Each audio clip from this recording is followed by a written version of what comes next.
본 영상은 유튜브 채널 KRTV 뉴스에서 제작하였으며 도움이 되셨다면 좋아요와 구독하기를 눌러주세요.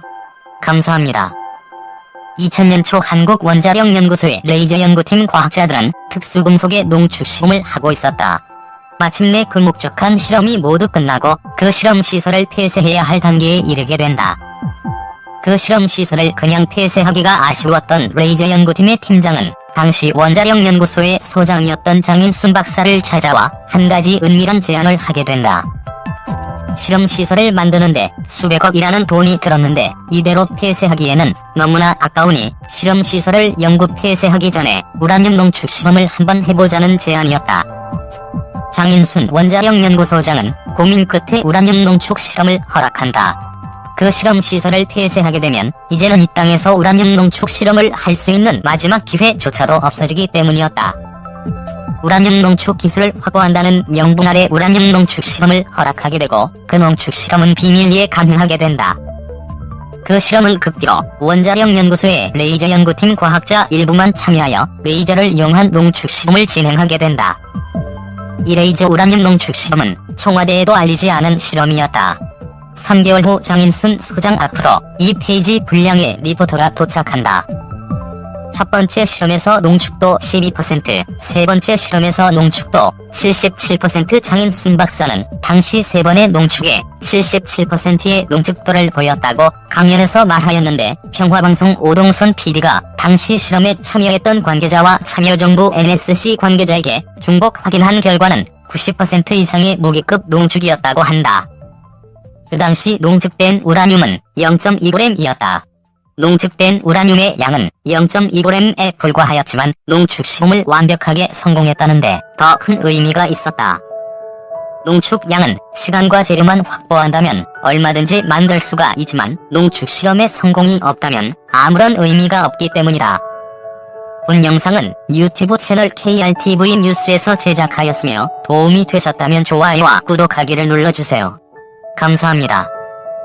2000년에 비밀이 진행한 우라늄 농축 실험은 어쩔 수 없이 2004년 정부와 미국 IAEA에 자진 보고하는 형식으로 발각되게 되는데 IAEA의 사찰 당시 한국 과학자들은 두 가지의 방식으로 위기를 모면하게 된다. 1.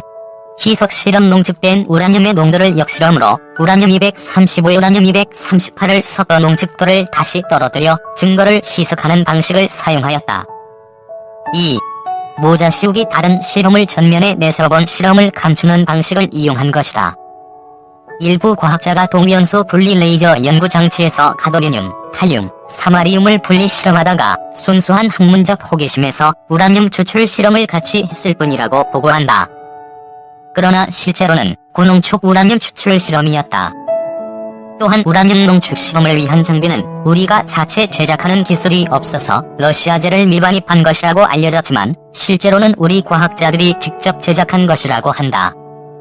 극도의 보안 속에서 레이저 농축 장비를 직접 자체 제작에 성공했다는 것은 농축 실험의 성공 못지않은 엄청난 의미를 가진다고 한다.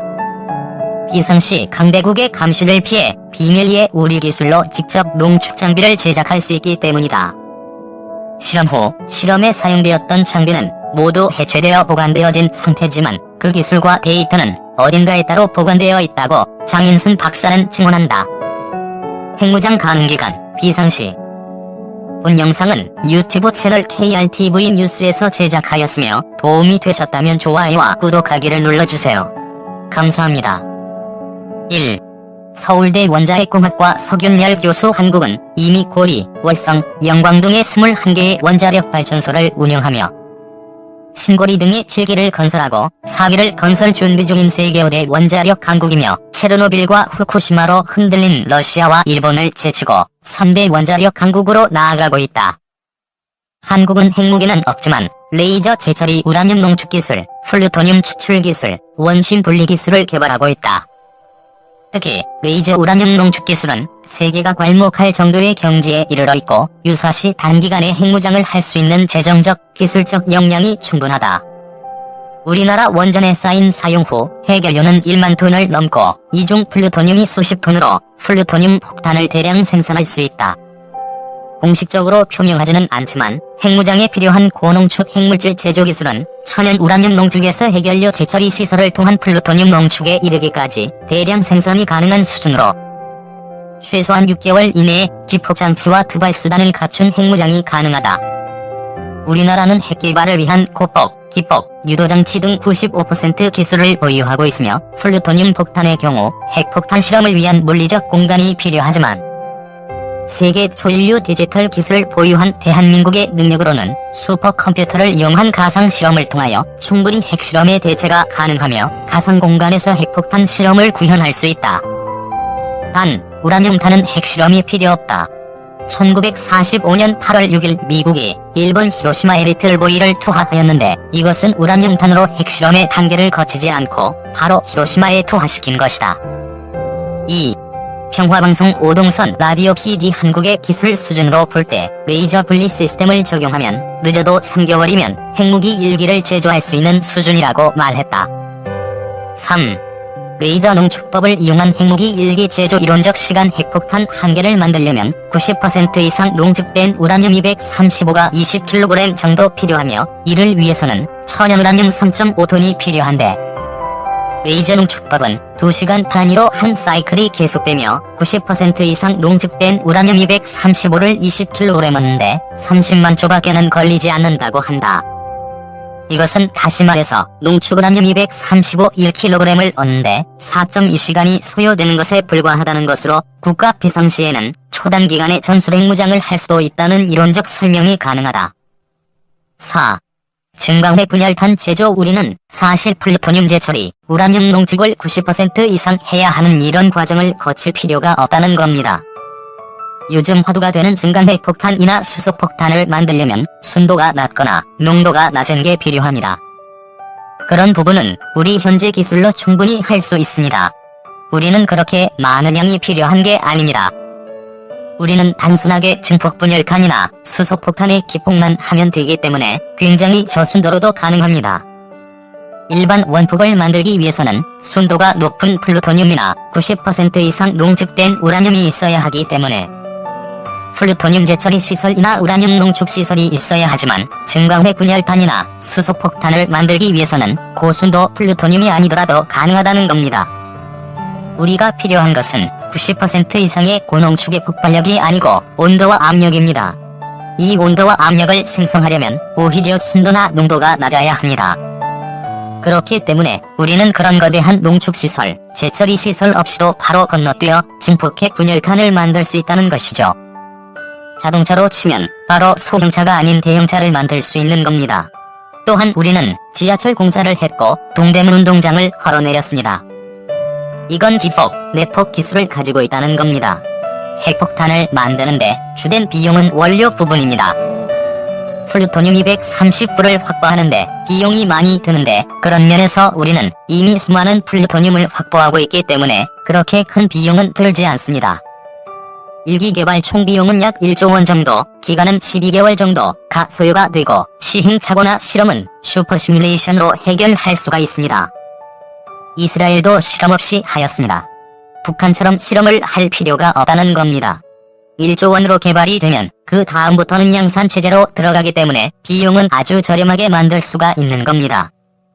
문제는 그런 기술적인 문제가 아니고 정치 결단이 필요할 뿐입니다. 핵무기 원료 조달. 본 영상은 유튜브 채널 KRTV 뉴스에서 제작하였으며 도움이 되셨다면 좋아요와 구독하기를 눌러주세요. 감사합니다. 1. 폐연료봉 1만 톤을 보유하고 있다. 한국은 원자력 발전소를 21기나 가지고 있어서 여기서 나온 폐연료봉이 1만 톤이나 된다. 폐연료봉에는 0.5% 정도의 플루토늄이 포함되어 있다고 한다. 단, 플루토늄이 순도 90%가 되려면 원자로 가동 1년 이내에 거쳐야 하는데 우리나라는 3년 가동이 원칙이기에 플루토늄의 순도가 70% 이하 정도일 것이라고 추측한다. 그러나 우리나라는 세계 5위의 원자력 대국이며 동시에 원자력 연구의 최고 수준에 있기 때문에 이 정도의 문제는 해결이 가능하리라 본다. 2. 국가 비상시에 대비한 우라늄광을 보유하고 있다. 충북에는 국가적 비상시에 대비한 우라늄광이 마련되어 있으며 우라늄의 재련과 정련에 필요한 모든 시스템 작업의 구축이 다 끝나 있는 상태라고 한다. 우리나라에는 대전, 금산, 옥천 등의 우라늄이 매장되어져 있다고 알려져 있다. 핵무기 발사체 국정원은 2000년도에 러시아로부터 고철로 위장한 대륙간 탄도미사일을 밀반입하여 재조립에 성공한다. 고철로 밀반입한 러시아 ICBM은 SS-18, SS-19, SS-25라고 알려졌다. 그 후 국정원은 밀반입된 ICBM은 고철 수준에 불과해 얻은 기술은 없다라는 입장을 밝혔으나 과연 그러한지는 의문이다. 현무입 탄도미사일이 러시아의 미사일과 유사하다는 것에서 그 기술이 적용되었음을 알 수 있다. 현무입이 EC 미사일은 사거리 550km에 탄도 중량 1톤으로 실전 배치가 진행 중이며 사거리 800km 탄도 중량 500kg의 미사일은 대외적으로는 최종 개발 단계에 있다고 알려졌으나 2015년 6월 실험 성공이 이 미사일의 실험이었을 거라는 이야기도 있다. 여기에 비상시 전술핵을 장착할 수가 있다. 현재 미국과의 미사일 사거리 지침으로 탄도미사일 사거리가 800km에 불과하지만 그 이상의 미사일은 실전 배치만 하지 못할 뿐 사거리와 탄도 중량을 늘린 미사일의 연구, 개발은 할 수 있고 정밀도의 문제일 뿐 원거리 미사일 개발 기술로는 2000km도 가능하다고 한다.